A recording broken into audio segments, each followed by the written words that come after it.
Bonjour à tous, bienvenue sur Putain d'autiste. Générique. Dans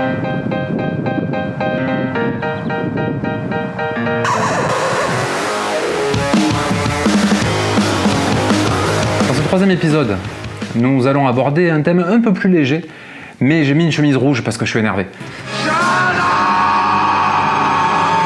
Nous allons parler des coachs. Vous savez, les coachs, souvent, c'est des gens que les parents ont forcé à faire une école de commerce, sans doute, et qui n'arrivaient pas à gagner de l'argent et à être suffisamment bons dans leur boulot. Donc, du coup, ils se sont dit, tiens, je vais aller expliquer aux autres comment mener leur vie. Voilà. C'est une espèce qui pullule beaucoup sur LinkedIn. Il y a sans doute des gens très très bien là-dedans, mais il y en a quand même une grande partie qui vendent du vent et qui vendent de la merde. Et ça a tendance à me faire sortir de mes gonds, parce qu'ils emploient des expressions toutes faites, ils font de la psycho de comptoir. On dirait les conseils dans les journaux pour adolescents des années 80. C'est juste insupportable. Et il y a une expression qui me fait péter un plomb particulièrement, et on la voit pourtant tout le temps, c'est « sortez de votre zone de confort ». Mais qu'est-ce que ça veut dire? Ça veut dire que vous êtes dans une zone de confort. Mais vous avez de la chance, parce qu'il y a 80% des gens qui bossent en France qui ne sont pas dans une zone de confort. Le mec qui va se lever le cul à l'usine à 5h du matin, respirer des produits chimiques, tout ça, vous croyez qu'il est dans sa zone de confort? C'est vraiment un truc de petit bourgeois qui est bien dans son boulot et qui se dit qu'est-ce que je pourrais faire pour aller mieux?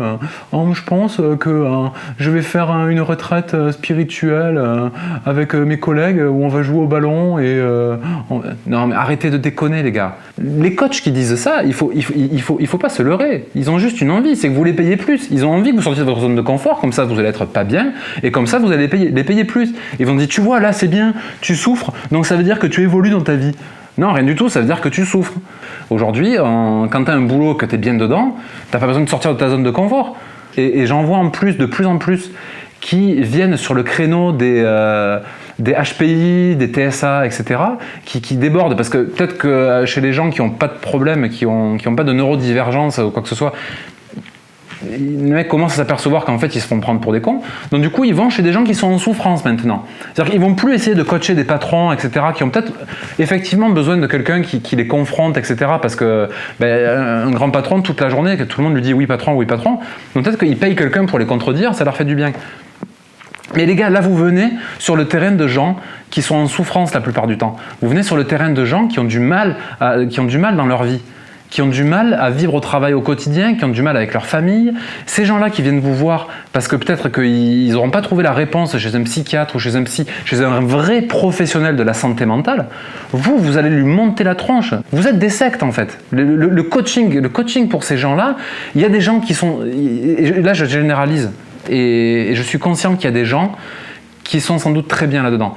Mais la majorité des trucs que je vois tourner, c'est des lieux communs qu'on envoie dans la gueule de gens qui sont en souffrance pour essayer de leur torpiller du fric. Putain les gars, vous voulez vraiment aider? Vous allez passer un diplôme d'EduxP, vous allez passer un diplôme de psy, vous allez vous assurer d'avoir eu une supervision à un moment donné qui vous dit là, t'es pas dangereux pour les autres, donc tu peux y aller, va aider. Mais tant que t'as pas eu cette supervision, tant que t'as pas eu quelqu'un de formé qui t'a dit là c'est bon, t'es formé, tu peux aider. Et quand je parle de formé, c'est quelqu'un qui est formé réellement. C'est pas quelqu'un qui a eu un diplôme à 50 000 balles dans une fausse école de coaching. Voilà. C'est quelqu'un qui a vraiment passé des vrais diplômes avec des sciences reconnues. Et pour moi, la meilleure illustration de ça, c'est cette expression « sortez de votre zone de confort ». Voilà. Oui, je suis d'accord avec vous, cher coach. Quand vous coachez un grand patron, vous lui dites sortez de votre zone de confort, allez avec vos ouvriers sur le terrain, allez avec les mecs qui sont en première ligne pour voir ce que c'est et allez passer une journée type avec eux. Sortez de votre zone de confort effectivement pour aller suer avec vos gars. Pas de problème, respect. Vous arrivez à lui faire ça. Le patron va peut-être prendre du recul, tout ça.